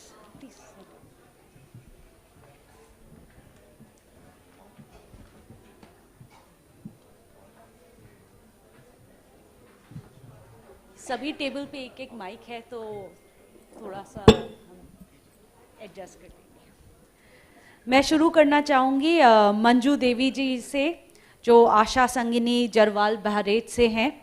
1 साल हो गया है उम्मीद project आपके reason में, आपके area में। ये बताइए कि क्या बदलाव दिया है उससे? हमें बहुत मदद मिली है। हमें माइक को थोड़ा सा। हमें बहुत मदद मिली है। हम लोगों को काफ़ी हर साल में 5-6 बार सर्वे कराना पड़ता है और टीकाकरण करवाना पड़ता है, इसलिए पूरी तरह ध्यान हम लोग परिवार नियोजन पूरी तरह ध्यान केंद्रित नहीं कर पाते हैं। और अब हमारे यहाँ पे क्लस्टर, जो हर महीने में क्लस्टर मीटिंग आशाओं के साथ में होती है, उसके साथ में हमारी उम्मीद परियोजना के द्वारा हमें नई उम्मीदों के बारे में जानकारी मिली है और हम इसी पिल्स के बारे में विशेष रूप से जानकारी मिली है, जो मैं क्षेत्र में वितरित भी करती हूँ। और पिछले साल में 36 इसी पिल्स सेवाओं को लाभ भी दी थी।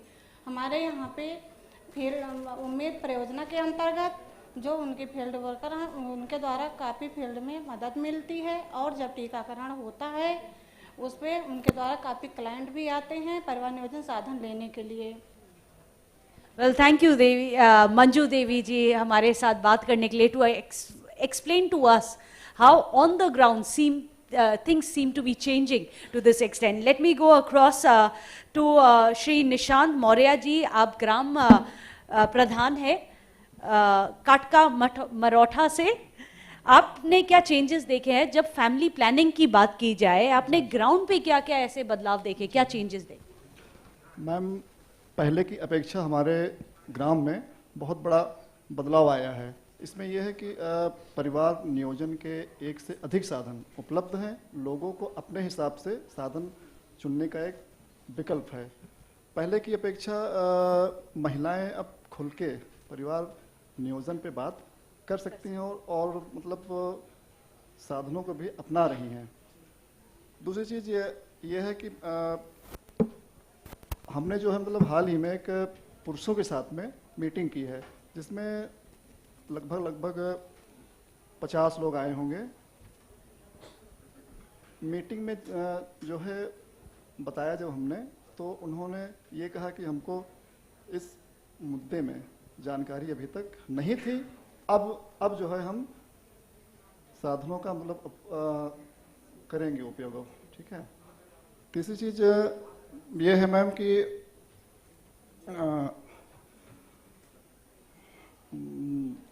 हमारे यहाँ पे बाल विवाह होता है नहीं सर मैम, तो बाल विवाह मतलब हमारा एक प्रण है कि हमारे गांव में, हमारे क्षेत्र में बाल विवाह ना हो। इसके लिए हम जो है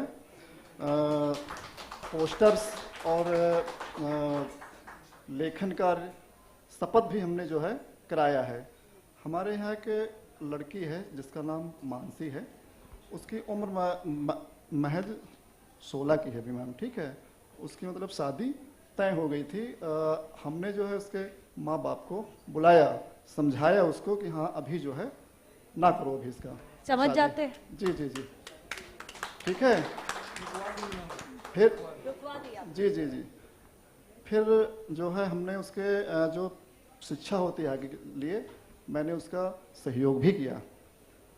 तीसरी चीज़ ये है मैम कि शिक्षा हमारी पहली प्राथमिकता है, खासकर लड़कियों की। ठीक है। हमारी एक सोच है कि हमारे क्षेत्र में, हमारे गांव में एक बालिका इंटर कॉलेज की स्थापना हो, जिससे ये है कि लड़कियों को दूर ना जाना पड़े। ठीक है मैम, धन्यवाद। आपने बहुत ही बड़ी बात कर दी है, education is going to be the key to. और जैसे उन्होंने बोला कि जो एजुकेशन करवा रहे हैं वहाँ पर उन्होंने अपने गांव में, it's not just for the women, महिला ही नहीं पुरुषों को भी बुलाया गया है और उन्होंने भी बोला है कि ऐसी बातें हमें पहले पता नहीं थी। That is the power of education perhaps. Thank you so much. Doctor Kriti Chaurasia, तो नए नए इनिशिएटिव लिए गए हैं स्कूलों में, तो आप ये बताइए, क्योंकि आप स्कूल में पढ़ाती भी हैं, कि स्टूडेंट की अटेंडेंस प्रॉब्लम क्या रही है और उसको बढ़ाने के लिए आपने कैसे स्टेप्स लिए हैं?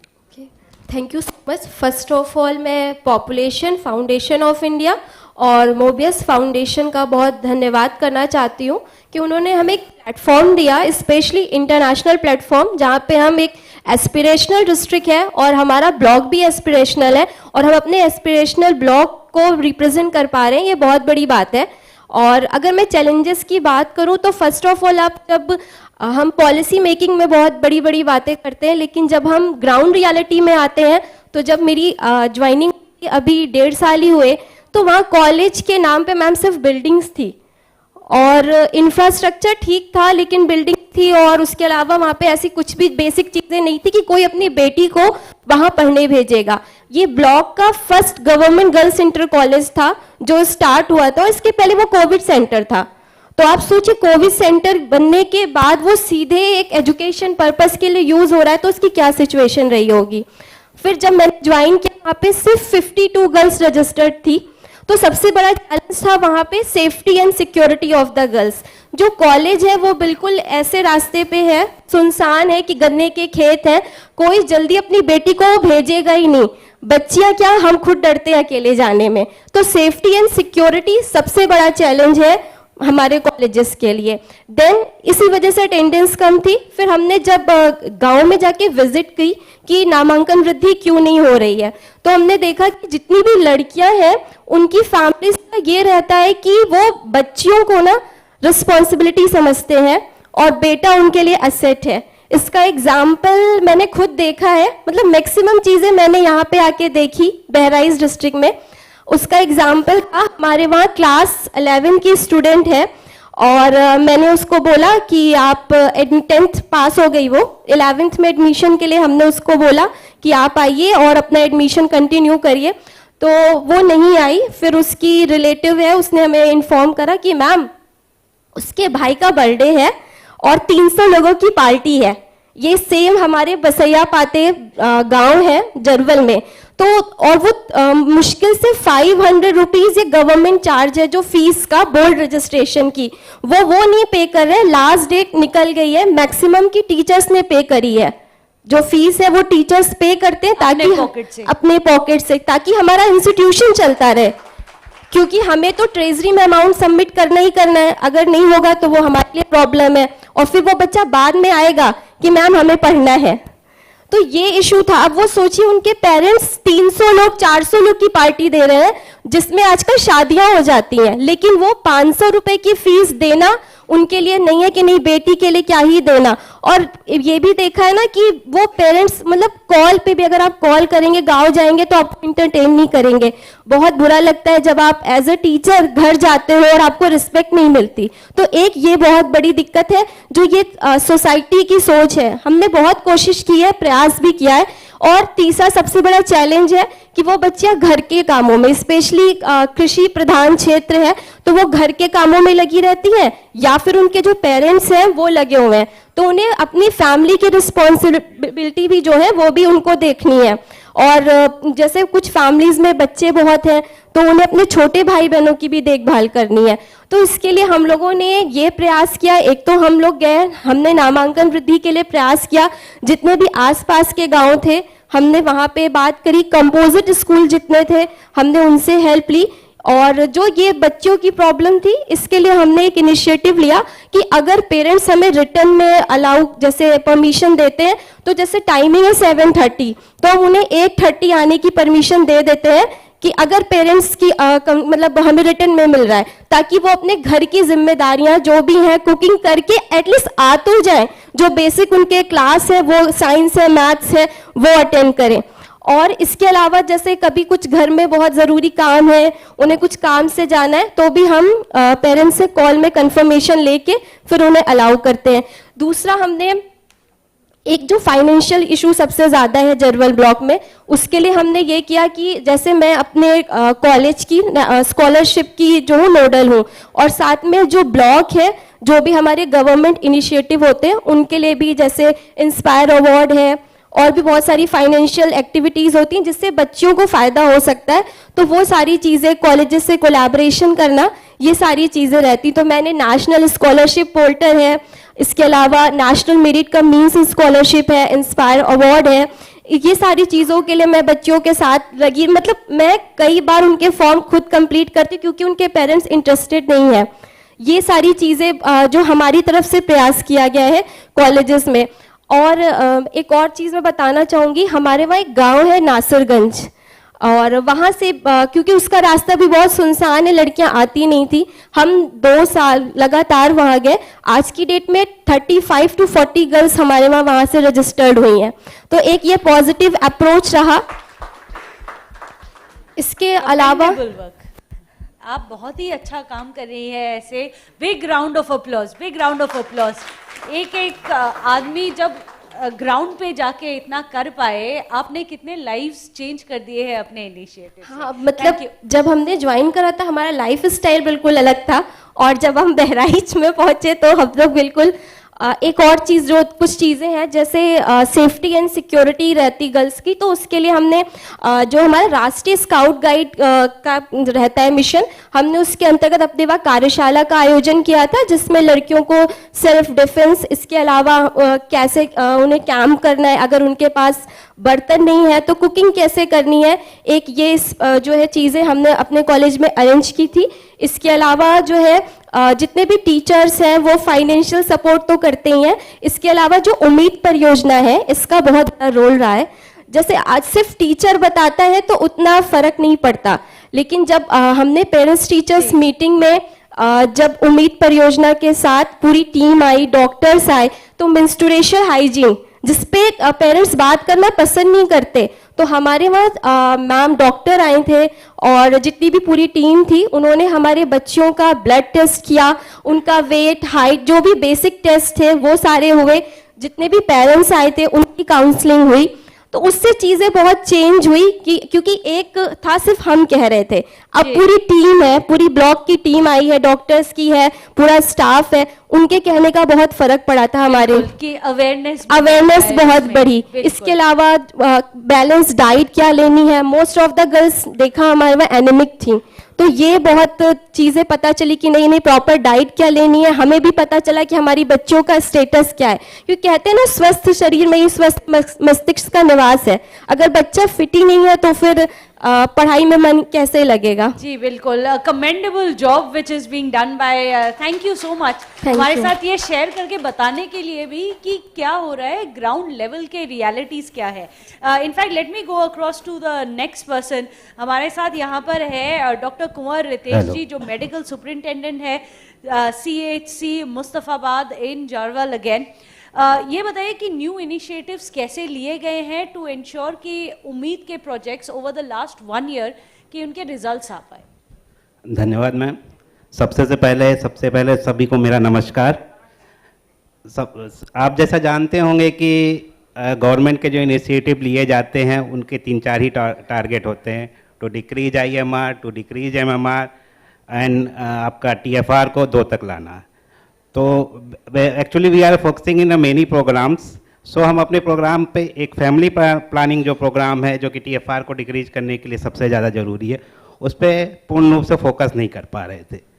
तो थैंक्स टू उम्मीद कि वो आए, उन्होंने ऐसे पर्सन मेरे पास लाए जो उस पर स्पेशली फोकस थे। हम सर्विस प्रोवाइडर हमेशा से रहे हैं, लेकिन we are weak in counselling. हमें काउंसलिंग की कोई ट्रेनिंग नहीं दी जाती है, हमारे स्टाफ्स को भी स्पेशली काउंसलिंग की।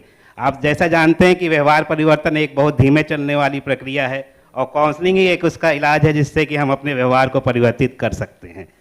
तो व्यवहार परिवर्तन करने में इन्होंने काफ़ी मदद की। सम एग्जाम्पल्स आप देख रहे होंगे, डेटा जो हैं हमारे जरवल के, within 1 year they are increasing. Unmet need को हमने फुलफिल करने की कोशिश की, हमने अपने अंतरा को बढ़ाया, हमने अपने अभी पिछले महीने में जनसंख्या पखवाड़ा हुआ था, पिछले साल हम 230 ही महिलाओं को हम अंतरा लगा पाए थे।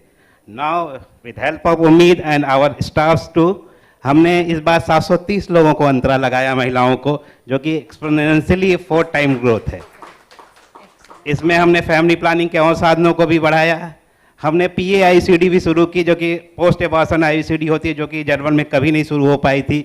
We are to PA-ICD which is also commendable for, क्योंकि उम्मीद परियोजना के ही स्टाफ ने हमें ये कहा कि सर ये 2 फैमिलीज़ हैं जो इसको लेना चाहती हैं। तो थैंक्स अगेन फॉर उम्मीद। कुछ और भी ब्रीफ कर थोड़ा सा बताना चाहूँगा कि इन्होंने हमारे एएनएम आशा को ट्रेन करना शुरू किया, जो भी उनके अंदर भ्रांतियां थीं उनको दूर करने का अब ये परिणाम हो गया कि हमारा जो VSSND होता है, जो कि नॉर्मली टीकाकरण डे के नाम से जाना जाता है, वहाँ महिलाएं अब आने लगी हैं। अन्य इनिशिएटिव किए जिन्होंने कि जिला अधिकारी महोदय का सपोर्ट कैसे मिले, तो उन्होंने वहाँ पे एक oath early right age of marriage के लिए एक कैंपेन कराया, जिसमें पूरे डिस्ट्रिक्ट ऑफिशियल्स ने एक ओथ ली, और ओथ लेने से ये हुआ कि मैडम ने भी, DM मैडम ने भी, क्योंकि और CMO सर भी हमारे थे, तो इससे ये हुआ कि डिस्ट्रिक्ट लेवल ऑफिसर्स भी इसमें इन्वॉल्व हुए कि इसमें क्या ज़रूरी है। अब मैं ये भी कहना चाहूँगा कि हमारे जो उम्मीद परियोजना के जो भी फील्ड वर्कर हैं वो हमारे क्लाइंट्स को समझाते भी हैं, उनको मोबिलाइज भी करते हैं, as you say data says data speaks for itself. मगर आपने जैसे काउंसलिंग सेंटर की बात की, let me take that across to the CMO साहब। डॉक्टर संजय कुमार, आप CMO हैं again in Bahraich, with the support of Mobius foundation वहाँ पर काउंसलिंग सेंटर्स भी अभी खुले हैं, उसके बारे में जरा बता दीजिए। मैडम, जरवल में जो कुछ हो रहा है उसके बारे में आप लोगों ने बहुत विस्तार से सुन लिया है। हम इस परियोजना को 1 ब्लॉक से 8 ब्लॉक में बढ़ाने जा रहे हैं। अब ये इनकी सहायता से 8 ब्लॉकों में होंगे, और ये जो काउंसलिंग सेंटर्स हैं जिसमें परिवार नियोजन के विभिन्न उपायों के बारे में, delay pregnancy, spacing of children and permanent methods, सबके बारे में सलाह दी जाती है, इसको अब 1 ब्लॉक से बढ़ा करके 8 ब्लॉकों में करेंगे, और कुल मिलाकर के 50 यूनिट्स में, फैसिलिटीज़ में, जिसमें CSCs होंगे, PHCs होंगे, और कुल मिला के करीब 2500 आशा, एएनएम और फ्रंट लाइन वर्कर्स की क्षमता वृद्धि करेंगे इनके सहायता से। चूंकि हमारी फ्रंट लाइन वर्कर्स विभिन्न प्रोग्रामों के लिए कार्य करती हैं, तो केवल इस पे फोकस करना उनके लिए उतना समय नहीं निकल पाता, ना उनको उतनी ट्रेनिंग मिल पाती है। तो इन लोगों के कारण उनकी ट्रेनिंग भी हो रही है, वो थोड़ा अधिक समय निकाल पा रही हैं, और इनके ग्राउंड लेवल के वर्कर्स जब 1 ब्लॉक में इतनी मदद कर रहे हैं, तो 8 ब्लॉक में जब वो फैलेंगे तो वहाँ से भी एक्स्ट्रा हैंड्स हो जाएंगे, तो इस प्रोग्राम को उससे मदद मिलेगी। हर ब्लॉक में 2 स्टाफ नर्स और 1 अर्स वर्कर या HIV काउंसलर को ये ट्रेन करेंगे, बाकी लोगों को ट्रेन करने के लिए। तो एक तरह से इससे बहुत प्रभाव पड़ेगा, और चूंकि हमारा जिला जो है एज अ होल एस्पिरेशनल जिला है, और वहाँ की TFR ही देख लिया आपने 3.9 के करीब है, तो अन्य जगहों की अपेक्षा सोशियो इकोनॉमिक पिछड़ापन भी है, तो उस एरिया के लिए यह एक बूंद साबित होगा। Absolutely, that'll go a very long way. Thank you so much. Big round of applause for everyone who's associated with Team Ummeed. Now let me go across to those who are part of the Janani team as well. In fact, we have with us Mr. Vikash Raj Chaturvedi. He's the regional manager of Uttar Pradesh of Team Janani. Over to you, Vikash. Tell us a bit. First of मैं Mobius foundation का धन्यवाद करना चाहता हूं कि जननी को ये opportunity दिया। फर्स्ट, जननी ने बिहार और उत्तर प्रदेश में इससे पहले कोर्ट मॉडल का काफ़ी जगह पे इम्प्लीमेंटेशन किया, जिसका बहुत ही पॉजिटिव इम्पैक्ट रहा था। कोर्ट मॉडल के थ्रू बहुत सारा ICD का नंबर्स आया था, specially Mathura and Aligarh side में। जननी ने कोर्ट मॉडल का इम्प्लीमेंटेशन किया, जिसमें UHI प्रोजेक्ट के अंतर्गत काफ़ी लार्ज नंबर का ICD इंसर्ट हुआ था, और गवर्नमेंट्स के द्वारा बहुत सारा एप्रिसिएशंस भी जननी को प्राप्त हुआ था। सेम सिद्धार्थनगर में with help of Mobius Foundation we are implementing Aakar project.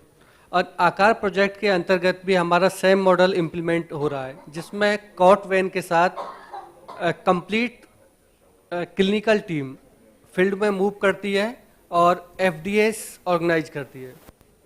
तो इन एफडीएस जो एलिजिबल कपल्स कॉन्ट्रासेप्टिक सर्विसेज के लिए आते हैं, उनको सेम डे में सर्विसेज प्रोवाइड किया जाता है, और सर्विस होने के बाद जननी फैमिली प्लानिंग सर्विसेज और female sterilisation and NHP totally local में करती है, लोकल एनेस्थेसिया में, जिसके बाद आफ्टर 4 आवर्स क्लाइंट फ्रीली अपने घर जा सकता है और जाके अपना कंफर्टेबल हो सकता है। अगर इन केस किसी क्लाइंट को ट्रांसपोर्टेशन में कोई प्रॉब्लम हो रहा है, तो कॉट वैन के द्वारा उस क्लाइंट को घर तक भी जननी की टीम पहुंचाती है, जिसको ये इश्यू नहीं होना चाहिए कि उसको आने जाने में प्रॉब्लम हो रहा है, उसकी वजह से उसको सर्विस नहीं मिल पा रहा है। सेकेंडली, अगर कॉन्ट्रासेप्टिक प्रोडक्ट का इजीली एसेसेबल नहीं है किसी कम्युनिटी में, तो जननी टीम उसको जाके फैसिलिटेट करता है और गवर्नमेंट से रिक्वेस्ट करके उसके एरिया में ब्लॉक लेवल पे, विलेज लेवल पर, आंगनवाड़ी केंद्र पर कॉन्ट्रासेप्टिक प्रोडक्ट अवेलेबल कराता है, जिससे कि जो अनमीट कम्युनिटी है या जो जहाँ पर जिस प्रोडक्ट का नीड है वो इजीली एसेसेबल हो सके। Thank you. Well, thank you so much for explaining about Project Janani. Let me hand it over to Dr. Purnamasi Kanojia. He's the medical officer of the outreach team of Janani. So, Dr. Purnamasi, you must explain to us the model which is being implemented specifically in the Siddharth Nagar district. Thank you. And thank you all, and especially thanks to Mobius Foundation, who has provided the Janani team in Siddharth Nagar a very good vehicle by which a very dedicated team, including trained staff and trained counselor, they move to village level at a remote center, at PSC, CSC, by that vehicle, and there they provide both services, awareness in family planning as well as services of sterilization and the family planning process. Regarding this, a basket of family planning services, including sterilization methods and spacing methods, are provided to the clients at the center, and which is assisted by the trained counselors, by which the client should accept by his own choice, by his own interest, whatever he want to accept, with the assistance of the trained counselor. What the benefit is there with this process is they gain the faith of the client. Client choose with his own interest what he want to accept, the family planning method. And one more benefit with this process is that when we provide service and client accept service, actually client assist. He assist the provider, and also very happily he accepts the method. Absolutely. What he want. So the interventions are such that you have made it easier for your clients to accept these steps as well. Yes. So unfortunately we're running out of time. We could have had a longer conversation. Of course, Yes, one more thing I want Yes, to for tell. Being as laparoscopic mini lab surgeon and NSB surgeon. I want to emphasize that these operations are being done after well information to the client. After operation, 5 days medicines are being given to the client, to the operation client, and after that the method of taking these drugs, food material, what he take to be advised by the trained counselor. And the best thing is that these operations are being done under local anesthesia, so as the client can go home as early as after 4 hours receiving the operation. And follow-up services also being done as a fortnight basis and monthly basis by telephonic call and a home visit. Okay. If there any problem exists, then we consult them by at home or either at the center, FDA center, and to meet out their problems at the district level authorities, right, and the CSC and PSC level doctors and staff. So post-operative care as well. Post-operative care, we also take care of that. Thank you so much. आप सबने आज समझाया कि ground level पे क्या काम हो रहा है टू एंश्योर अवेयरनेस की बातें सभी करते हैं but the policy implementation always will have to be on the ground and that is the significance of this and all of us coming together so we'd like to thank Mobius and for closing comments I'd like to invite doctor Ram Boojh the adviser to the Mobius Foundation to provide his concluding remarks. Thank you so much. Let's leave with a big round of applause for everyone.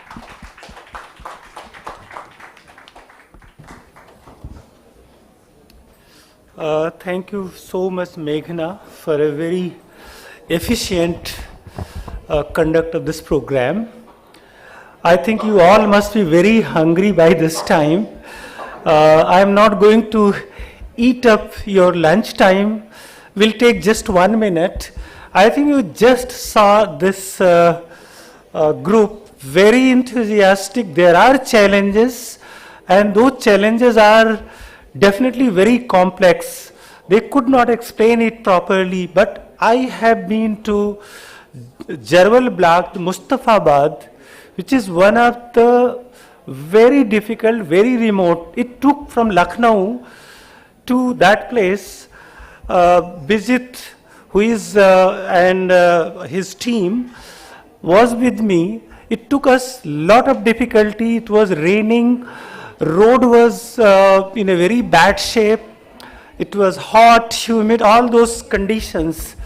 And what some of the Gram Pradhan, teacher, Asha workers and others, they just described the difficulties, the challenges, and our very learned experts, whatever they expressed about the education, about the infrastructure, about the communication tools, the terms TFR, reproductive rights, child mortality, early marriages, all those challenges they are trying to, this is the Bahraich is aspirational district, and you just see TFR is above 3, and I hope with this Umeed project, this will come down to below 2. I would not say 2.1 even.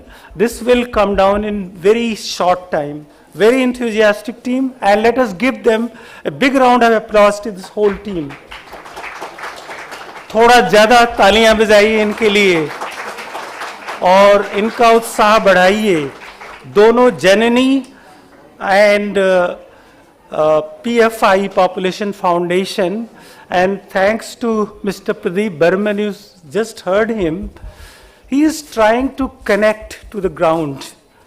there are problems, there are issues, and education, as our ये teacher हमारी कह रही थी, is not a priority. You can give a party for 300 people, but giving 500 enrollment fee is a problem. So how to make that a priority? Because if we all call education as a key, I think that is the challenge to all us educators particularly, to help such kind of, to how they could surpass these kind of things. So thank you everyone, thank you all, this wonderful team which have traveled all the way from those remote areas, PFI, Janani, and our very good friend now, the CMO Sahab, his whole team. And thank you so much, and you all are invited for, I am handing over to Bhavana to take over from me now. Thank you so much. Thank you so much, sir. And of course, I am taking over, but you have to be here on the stage with us because we would like, yeah. So let's have a photo op, please, with all the dignitaries over here. Yeah. So may we please, yeah. Thank you so much. So let's have a group photograph.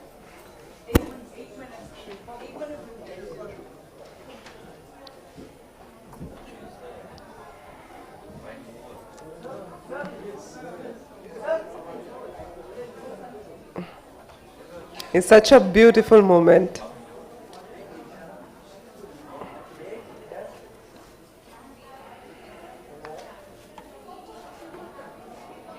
Thank you so much. It was an enlightening session, and in this we had that fireside chat, we had panel discussion, and we had this session also. So Dr. Rambhuj, I'll request you to please remain on the stage with us, and we would like to felicitate our eminent panelists. So I would like to request Dr. Purushottam Kulkarni to please come on the stage. We would like to thank you for being here with us, sir. It is a mark of remembrance from our side to you. Dr. Purushottam Kulkarni. Now I would request Professor Saeed Unisa to please come on the stage for the felicitation. Oh, we would like to capture this picture one more time. Yeah. Thank you. I request Professor Unisa to please come on the stage.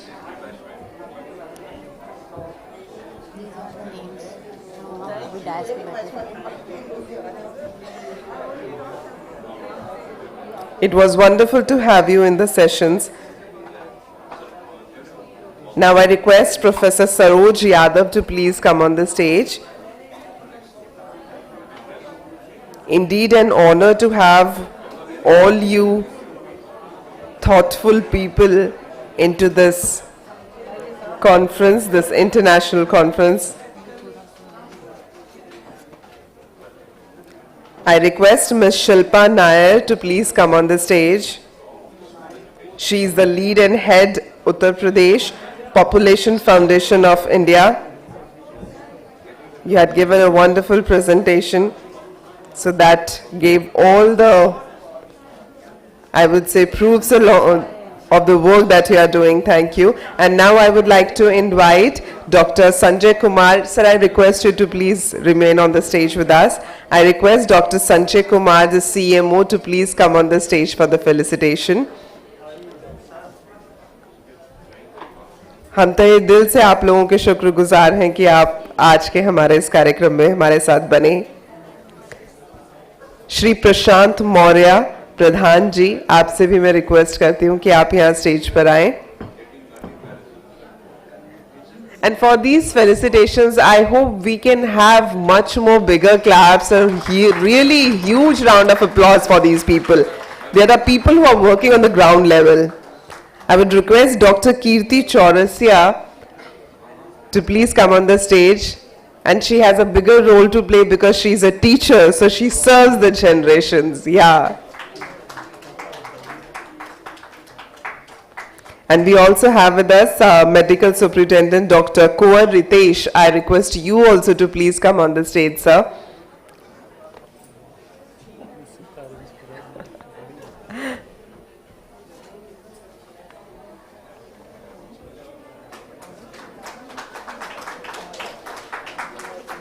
Thank you so much, sir. Thanks a lot. Yeah, thank you so much, sir. And with this, I would like to invite you all. Miss Manju is also here with us. आपको भी मैं stage पे बुलाना चाहूंगी. आपकी तालियों की गड़गड़ाहट के साथ उन्हें बुलाते हैं. See, whenever we want to do something new or something challenging, it requires a lot of courage, and the lady has got that courage. So let's have a round of applause for her.